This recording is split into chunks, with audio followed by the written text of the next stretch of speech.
start with you. I mean, it's been absurd for quite some time. She might as well be that meme you see on the internet where it's like a dog sitting at a table and the whole room's on fire. And the line is, yeah, this is fine. Yeah, it's not fine. And they keep lying.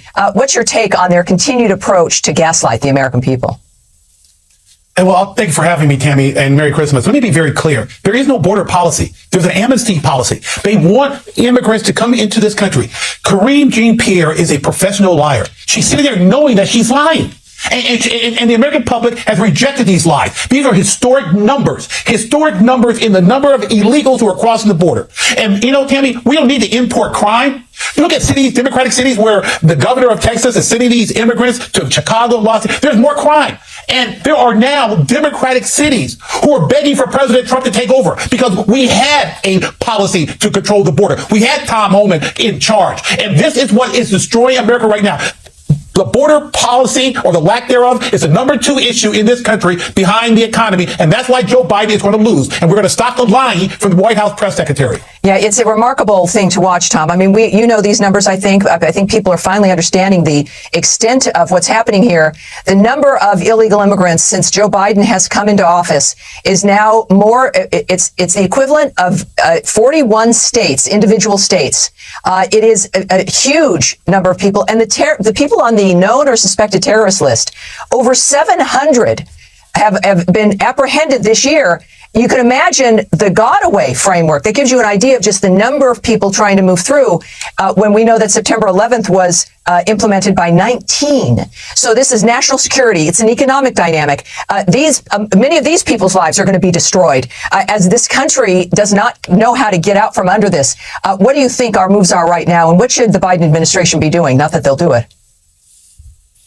Well, look, they got the game. They got the game plan. They got the book. All they got to do is dust off the Trump policies, which were proven effective. Look, Joe Biden's the first president in history of this nation who came into office and unsecured a border. They inherited the most secure border of my lifetime, illegal immigration down a 45-year low, down to 83 to 90%. And he came in and purposely, this isn't mismanagement. This isn't incompetence. This is by design. And the scariest thing about this, for 2 years, I've been screaming, this is the biggest national security vulnerability I've seen since 9/11. Because you just said it. Under the Trump administration, in 4 years, we had 11 off the terrorist watch list. They had 18 in 1 month. Wow. I mean, that is a huge difference. And again, that's what we know.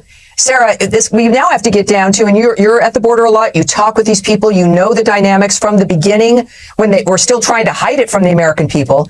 What's your take on the seriousness and the impact on the country? I mean, this isn't just an inconvenience. This changes everything for the American people. It absolutely does, Tammy. And put it into perspective.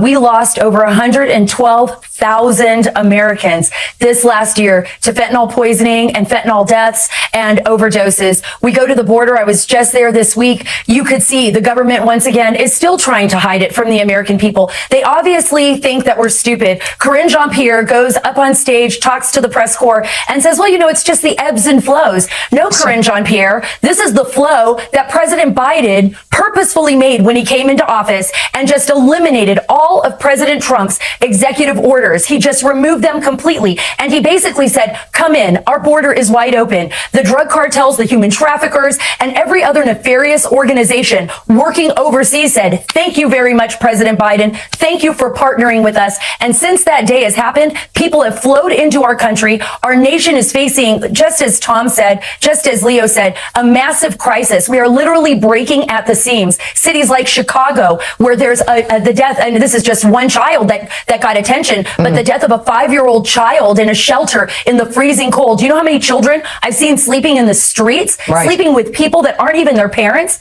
They aren't even their guardians. Go overseas to Mexico, President Biden. Look at all the children that are dying there before they even reach our shores. And the United Nations is now saying the most dangerous land crossing is between the United States and Mexico. So, I mean, the facts are the facts. The American people see it. And the American people are going to make that decision in 2024 based on what they are seeing. I truly believe that. But God help us before that. Well, you know, it is, we are participating in this, but just karmically, because we know this is happening and we do have a chance. Everyone, thank you very much for joining me tonight. It's a horrible dynamic. but we've got to know about it so we know what has to get done. So thank you all. Now, straight ahead, big updates out of the war in Israel. Plus, is Barack Obama the reason Harvard's